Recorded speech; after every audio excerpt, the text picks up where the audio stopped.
함께 따라하겠습니다. 모든 생물을 다스리라. 모든 생물을 다스리라. 매년 6월 첫 번째 주일은 교단적으로 온 교회가 환경주일로 보냅니다.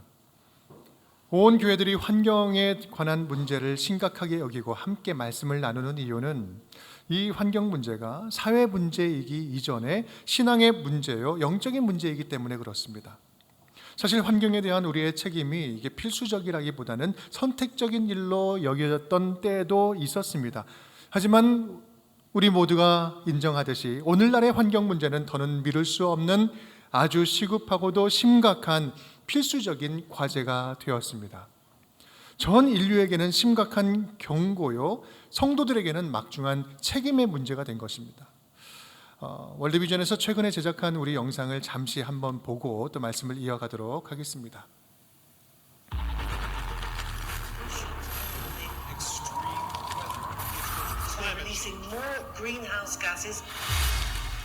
평년 2달치 강우량보다 많은 양입니다.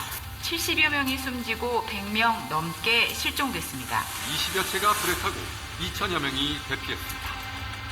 지금 전 세계에서 믿기지 않는 일들이 일어나고 있다.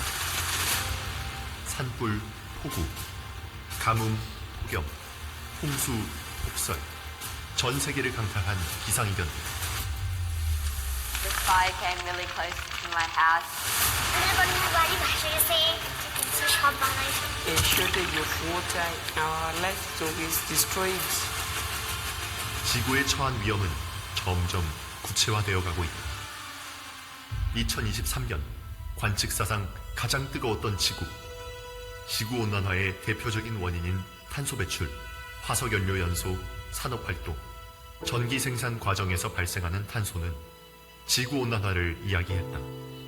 편리함을 위해 지구와 이 땅 위의 생명을 위협한 인간들의 삶. 이제는 인간이 기후약자가 되었다. 자연재난에 대한 취약성이 높고 회복력이 낮은 국가의 아이들은 살아야 할 오늘을 위협받고 있다. UN 아동기금 조사 결과에 따르면 2016년부터 2021년까지의 기후재난으로 집을 잃은 기후난민은 약 1억 3,400만 명, 이 중 어린이 난민이 약 5천만 명에 달한다. 지금 기후위기의 시계를 멈추지 않는다면 우리 아이들이 살아갈 내일은 더 큰 위험에 처하게 될 것이다. 산업화 이후에 2도씨 온도가 상승하면 이거는 거의 산호초 같은 경우는 90% 멸종. 그러나 1.5도가 되면 7, 80%가 생존한다는 거예요. 모든 분야에서 1.5도씨를 위한 책략이 전략이 짜여져야 되고, 이런 전환에 있어서 종교, 특히 교회가 해야 될 일은 무엇인가, 이것을 이제 고민을 해야 돼요. 그래서 고민입니다. 네, 우리가 함께 본 이 영상을 보면 여러분, 이것이 오래전 어떤 이야기가 아니라 불과 3개월, 6개월 전에 우리 지금 지구촌에서 일어난 이야기들입니다. 전 세계가 다양한 환경의 위기 앞에 서 있습니다. 이러한 위기는 우리에게도 언제 어떻게든 갑자기 닥칠 수 있는 아주 심각한 문제들이기도 하죠. 이 영상에서는 특히 기후 위기의 심각성을 보여주고 있는데, 우리가 배출하고 있는 이 탄소 배출로 인하여서 대기가 오염되고 기온과 수온이 상승되면서 해수면이 오르게 되고 이상 기후가 발생이 되고 각종 재난들이 발생이 되며 생태계의 멸종 위기가 찾아오면서 급기야는 후폭풍으로 지구촌의 환경 약자들부터 먼저 고통당하고 죽어가고 있는 현실입니다. 그런데요, 그런 문제의 중심에 누가 있어요? 바로 우리 인간, 사람이 있다는 점이 정말 부끄러운 점이죠. 우리 인간들이 마치 자기 것인 양, 내 것인 양 함부로 착취하고 학대하고 남용하고 환경을 오염시킨 결과입니다. 그런데 더 부끄러운 점이 있다면, 그런 이기적인 인간 중심적인 세계관의 기초를 다름 아닌 신학, 잘못된 신학이 제공해 주었다라는 점이에요. 지금까지의 기존 신학이 어쩌면 인간의 구원, 예수 믿고 구원받는 그 점만을 강조하다 보니 인간만 중요한 것처럼 생각하게 한 거죠. 마치 인간만 하나님이 사랑하시고 다른 피조물들은 인간의 부수물, 그것을 도와주는 그 부수물 정도 그렇게 생각하도록 만들었다는 것입니다. 그런데 여러분, 진짜 성경이 말하는 환경, 성경이 말하는 피조물이 그런 의미일까요? 그런 것을 말씀하고 계셨을까요? 그런 생각을 갖게 하는 오해되는 본문이 오늘 우리가 함께 읽은 본문 말씀이기도 합니다. 창세기 1장 26절 우리 함께 읽어볼까요? 하나님이 이르시되 우리의 형상을 따라 우리의 모양대로 우리가 사람을 만들고 그들로 바다의 물고기와 하늘의 새와 가축과 온 땅에 기는 모든 것을 다스리게 하자 하시고, 우리 태초를 창조하시고 사람을 지으실 때 성삼위 하나님께서 태초에 지금 만물을 지으시고 사람을 지으시면서 이들에게 다스리게 하자라고 이야기하고 있습니다. 이 땅을 인간들로 하여금 통치하게 하자, 이런 말인데, 그런데 여러분, 이 말이 지금 인간이 제일 중요하고 다른 피조물들은 인간을 위한 부수적인 존재들이니 마음대로 하도록 내버려 두자라는 이 말씀을 하는 걸까요? 하나님의 구원하심이 인간들에게만 해당되는 일일까요? 아니요, 성경은 그렇게 이야기하고 있지 않습니다. 하나님은요, 모든 만물을 지으실 때마다 매일매일 감탄하셨어요. 보시기에 좋았더라. 하토브. 보시기에 좋았더라. 창세기 1장을 보면 7번이 반복적으로 나오죠. 매일매일 감탄하셨습니다. 그리고 마지막 날 아담을 지으시고 모든 피조물들을 잘 관리하게 하면서 그 질서가 완성되는 모습을 보면서 어떻게 하셨어요? 심히 좋았더라. 인간을 더 사랑해서 인간 만들고 심히 좋았다, 이렇게 말씀한 게 아니라 모든 만물들이 하나님의 대리자 아담을 통해서 창조의 목적대로 잘 경영되는 그 샬롬을 보시고 심히 좋았더라, 기뻐하신 모습입니다. 하나님께서 사람을 제일 나중에 창조하셨는데 제일 마지막에 창조하신 이유가 무엇일까요? 주인공은 원래 맨 마지막에 등장하니까 다 만들어 놓고 짠 하고 등장하는 걸까요? 아니요, 그렇지 않습니다. 가장 힘이 없고 연약한 존재이기 때문에 제일 마지막에 지으셨어요. 다른 환경들을 다 만들어 놓고 인간을 만드셨어요. 인간이 가장 자생력이 없잖아요. 인간은 뭐 하나만 없어도 제대로 못 살아요. 사실 인간이 제일 손이 많이 가는 존재 아닙니까? 우리 인간들은요, 저와 여러분 포함해서 아무리 잘난 것 같아도요, 산소가 2분만 없어도 다 죽어요. 좀 참았다가 3분이면 다 죽어요. 물 없어도 죽고요, 날씨가 추워도 죽고요, 뜨거워도 죽고요, 자외선 오존층 대기층이 보호해주고 이렇게 조율하지 않으면, 차단해주지 않으면 병들어 죽고요, 얼어도 죽고요, 불타도 죽고요, 며칠만 음식 안 먹으면 굶어서 죽고요. 끄떡만 하면 죽을 만큼 우리는 그런 만큼 연약합니다. 제일 연약해요. 제일 마지막에 창조하지 않으면 절대로 살 수 없는 존재, 연약한 존재이기 때문에 마지막에 만드셔서 그 환경들을 잘 돌보고 감사해야 하면서 존중하면서 잘 가꾸면서 살라고 하나님께서 우리를 제일 마지막에 짠 하고 만드셔서 관리하도록 하신 것입니다. 그런데 여러분, 우리 인간의 역사를 보면 어떻습니까?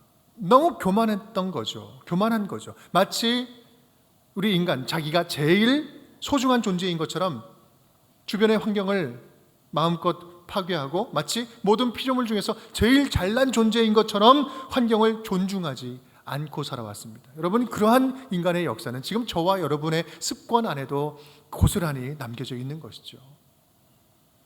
착취하고 남용하고 오염시키면서 마치 인간이 이 세상의 주인인 것처럼 주인 행세를 하고 있는 것이었습니다.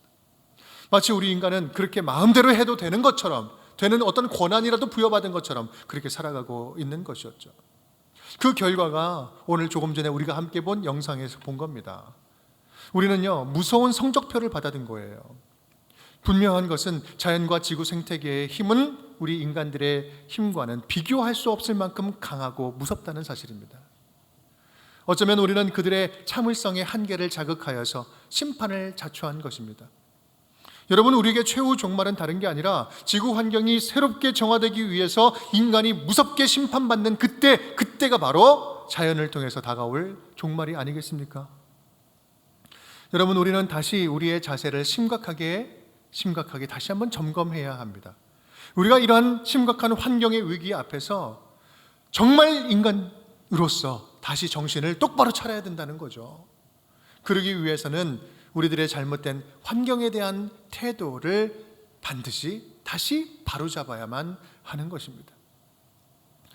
우리들이 다시 한번 점검해야 할 좀 오해하고 있는 것들, 크게 한 두 가지를 다 아는 내용이지만 다시 한번 분명히 좀 점검하고 가도록 하겠습니다. 우리 첫 번째 함께 따라해 보겠습니다. 다스리는 우리의 역할에 대한 오해. 다스리는 우리의 역할에 대한 오해. 네, 세상을 다스리는 우리의 역할에 대해서 오해하고 있다. 그것을 알아야 된다는 거죠. 창세기 1장 28절 우리 함께 읽어볼까요? 하나님이 그들에게 복을 주시며 하나님이 그들에게 이르시되 생육하고 번성하여 땅에 충만하라. 땅을 정복하라. 바다의 물고기와 하늘의 새와 땅에 움직이는 모든 생물을 다스리라 하시니라. 아멘. 모든 생물을 다스리라. 여기서 말하는 다스린다라는 말의 본래 의미가 굉장히 중요한데요. 제가 언제 한번 또 설교 때도 말씀드린 것 같아요. 이 다스린다라는 이 의미의 히브리어는 크게 두 가지 단어가 있습니다. 하나는 마샬이라는 단어고 하나는 라다라는 단어인데, 이 마샬이라는 단어는 힘으로 억누르고 지배하고 군림하는 그러한 통치, 그런 다스림을 이야기할 때 마샬이라고 이야기합니다. 반면에 이 라다라는 단어는요, 이것을 잘 경영하고 가꾸고 돌봐주는 것, 경작하는 것, 그런 의미로 사용할 때 라다라는 단어를 사용합니다. 그렇다면 여러분, 지금 창세기 1장 28절에서 이야기하는 다스린다, 다스리라 라는 말씀은 어떤 단어일까요? 라다. 잘 보살피고 잘 돌봐주고 잘 경영하고 경작해라, 잘 보살펴주라는 다스리다. 그런데 이거 심각하게 지금까지 오해하면서 내가 마음껏 해도 되는 것처럼 여기면서 살았던 거죠. 이게 지금 잘못된 거였어요. 여러분, 이것은 모든 피조물 중에서 가장 연약한 존재로서 존중하면서 감사해하면서 하나님 대신 돌봐줘라 하는 명령이었던 것입니다. 우리는 이 자연에 대한 이 환경에 대한 자세, 이 자세가 근본적으로 여기서부터 시작을 해야 모든 것이 풀려갈 수 있습니다. 두 번째 우리 오해하고 있는 것은 함께 따라하겠습니다. 소유권에 대한 오해. 소유권에 대한 오해. 시편 24편은 이렇게 이야기합니다. 땅과 거기에 충만한 것과 세계와 그 가운데 사는 자들은 다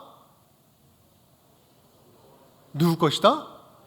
여호와의 것이다. 소유권을 분명히 이야기하고 있어요. 땅과 거기에 충만한 모든 것들은 다 누구 것이다? 하나님 것이다. 만물의 소유권이 누구에게 있다? 오직 하나님께만 있다.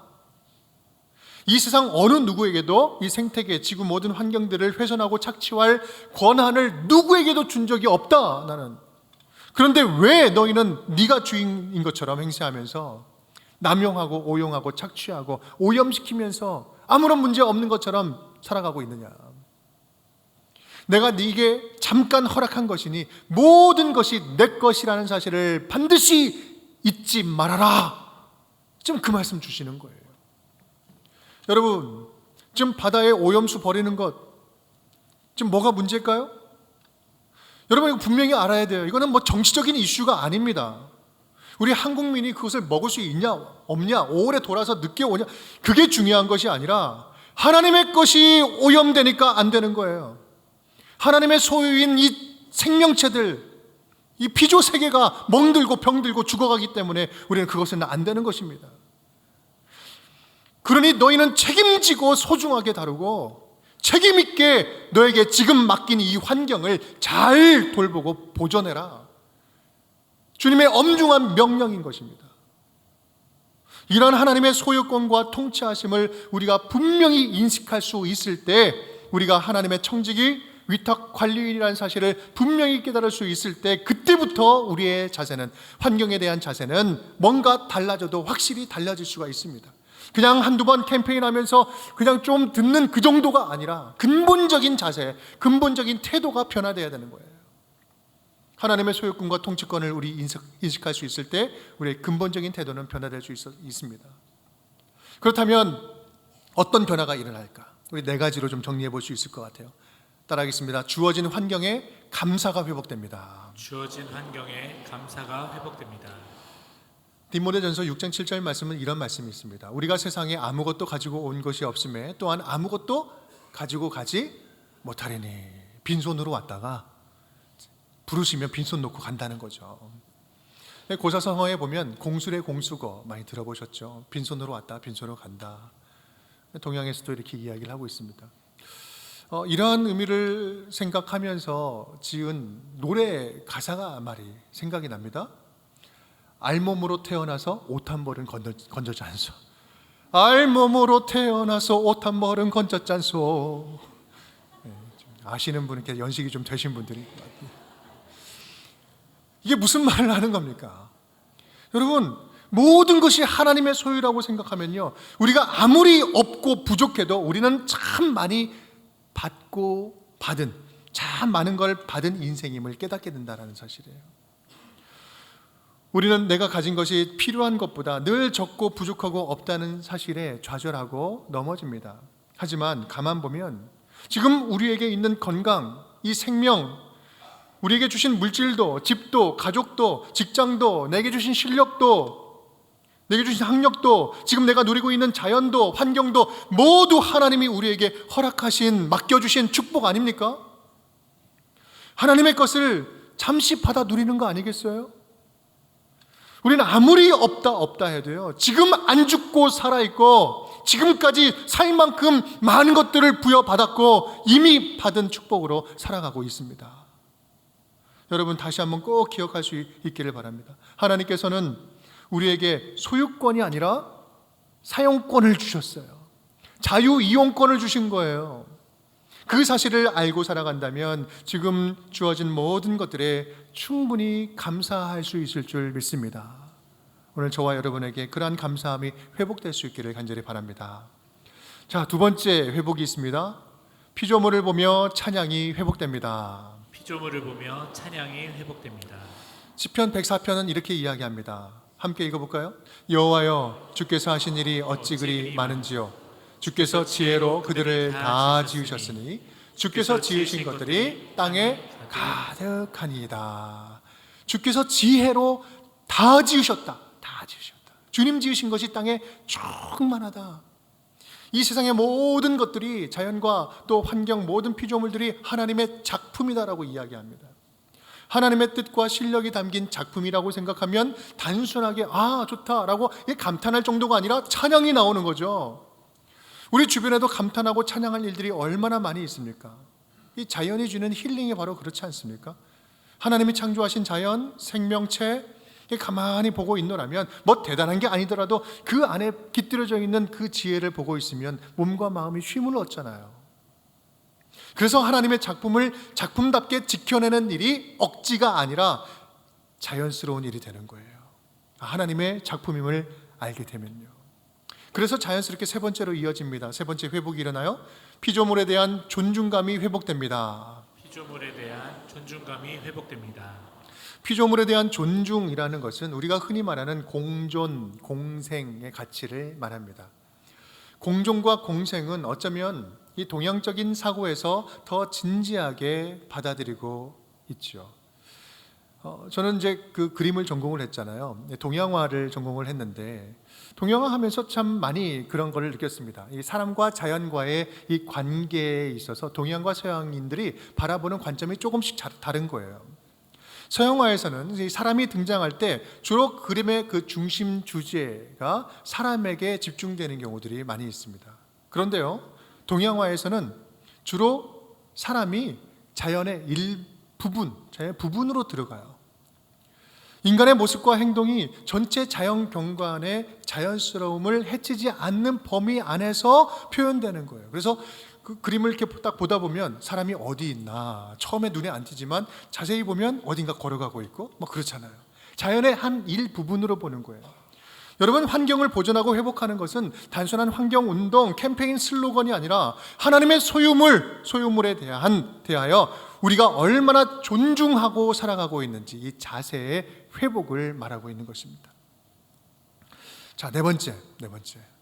피조물에 대한 책임감이 회복됩니다. 피조물에 대한 책임감이 회복됩니다. 존중감이 회복되면 그때부터는 책임감이 생기는 거죠. 세상을 향한 하나님의 마음을 제대로 알게 되면 책임감을 갖지 않을 수 없게 된다는 거예요.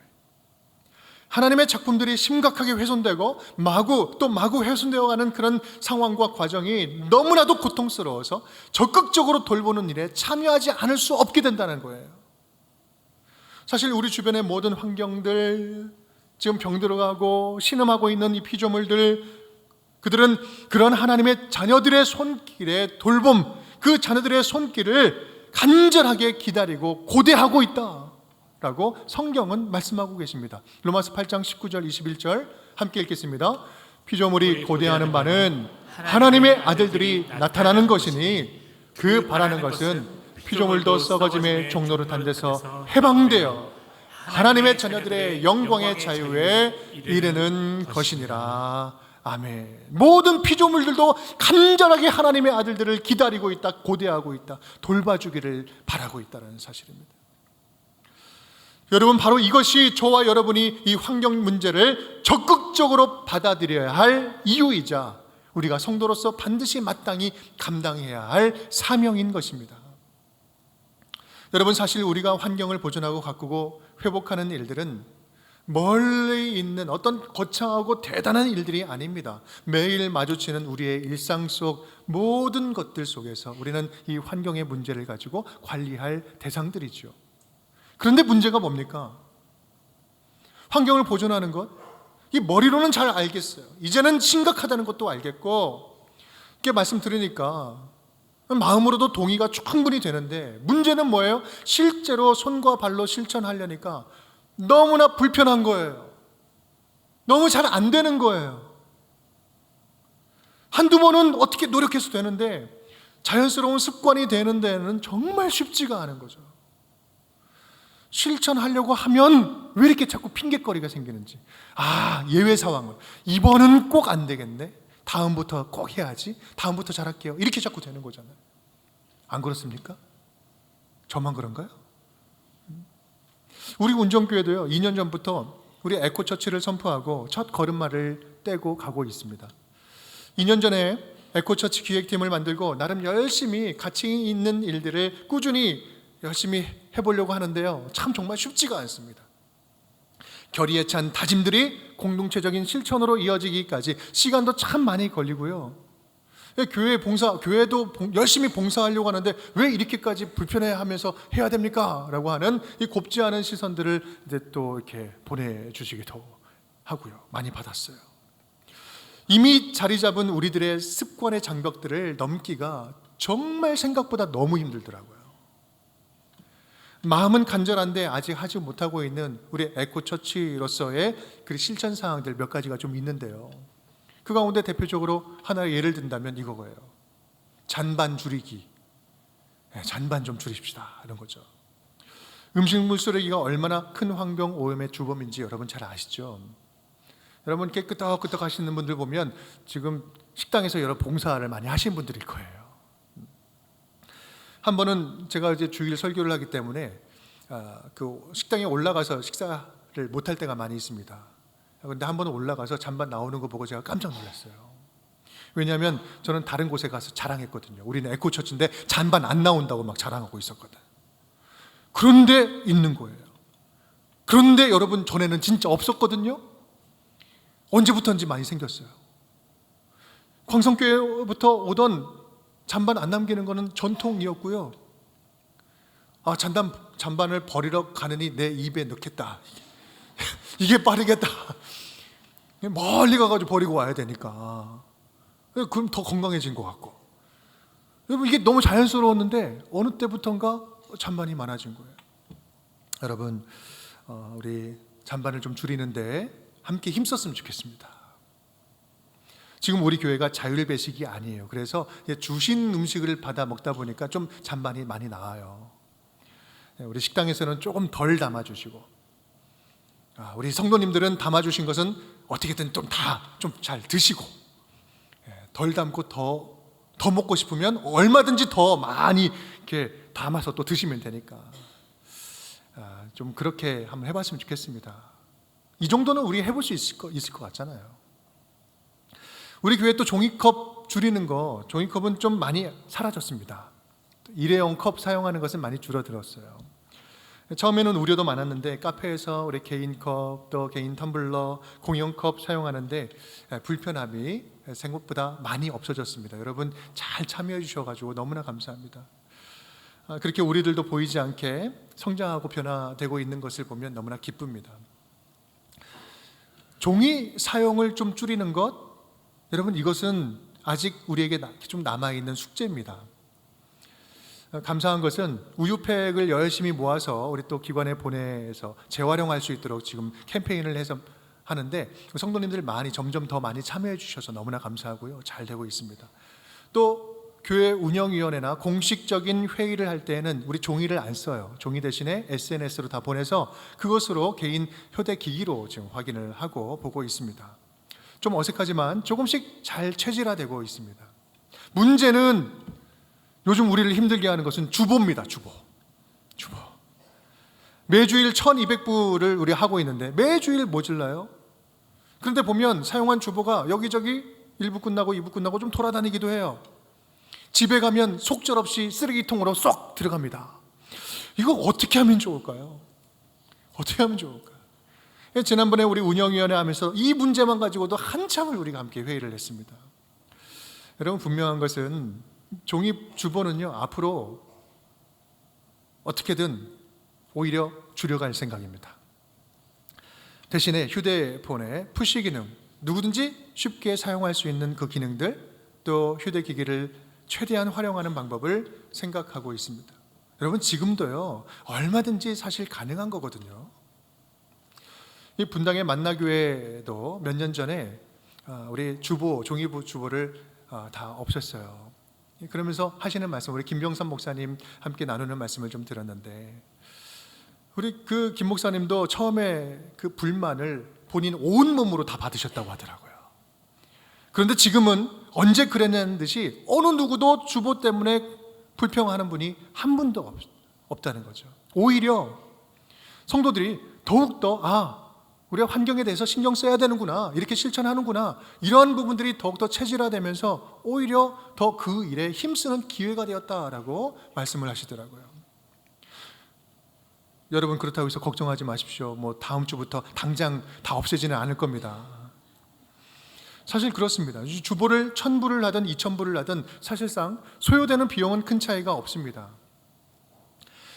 개인의 텀블러를 사용하고 잔반을 줄이고 우유팩을 모아서 보내고, 여러분 비용이 절감되면 얼마나 절감되겠어요? 우리가 중요하게 생각하는 부분은 단순히 지금 비용 절감의 문제가 아니잖아요. 환경 실천은 재정 절약의 문제가 아니라 환경에 대한 태도의 문제인 것입니다.